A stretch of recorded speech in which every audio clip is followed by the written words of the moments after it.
Mradi wa ujenzi wa barabara ya Rwanda Idiwili kwa kiwango cha lami yenye urefu wa kilomita 20 ni moja ya mikakati ya serikali kuhakikisha maendeleo ya kiuchumi, kijamii na katika mkoa wa Songwe na maeneo jirani kwa kuboresha mtandao wa barabara ili kuongeza ufanisi katika sekta ya usafirishaji. Ujenzi wa barabara hii unafadhiliwa kwa 100% na serikali ya Jamhuri ya Muungano wa Tanzania kupitia Wizara ya Ujenzi, Wakala wa Barabara TANROADS. Muda wa utekelezaji wa mradi huu ni miezi 12. Tarehe ya awali ya kumaliza ujenzi itakuwa ni tarehe 13 Agosti mwaka 2026. Mkataba huu kwa ujumla wa barabara ya kilomita 20 ni shilingi bilioni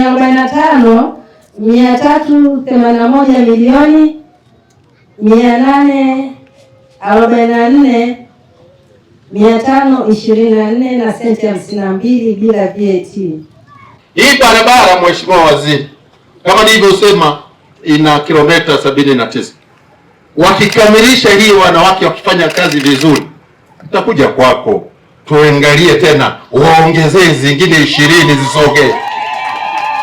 Wakimaliza hapa, ukiwaongezea vile, alafu ikawa inasogea kule kwa naibu waziri wako kule, itapendeza sana. Hebu mpigieni makofi sana Mheshimiwa Waziri. Kwa hiyo ndugu zangu, nimeiona hii kazi na nimeridhika na hii kazi, na ninaomba kama nilivyosema ya kwamba fanyeni kazi, wakina mama, fanyeni kazi. Wananchi wanataka kuiona barabara yao inakamilika kwa wakati ili kusudi waweze kuitumia.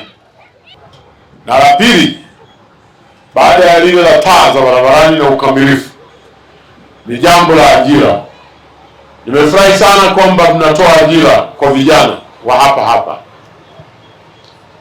Naomba hilo msilifanyie mchezo kabisa. Kama wako vijana wenye kuweza kufanya kazi, lazima wapewe kazi za kufanya. Ni muhimu sana, na wakimaliza kufanya zile kazi, ni muhimu muwape cheti, certificates za kwamba walifanya hizo kazi, ili kazi zingine zinapokuja wawe wanajulikana kwamba hawa ni wataalamu. Na meneja wa mkoa huu wa Songwe na ujirani yako mkoa wa Mbeya, na kwa cheni wa kina mama hawa, hakikisheni mnawasimamia, hakuna makosa madogo ili barabara ikimbie katika ujenzi wake. Wamenipa mimi maombi ya kuhakikisha fedha zinapatikana, tutahakikisha hizo fedha zinapatikana.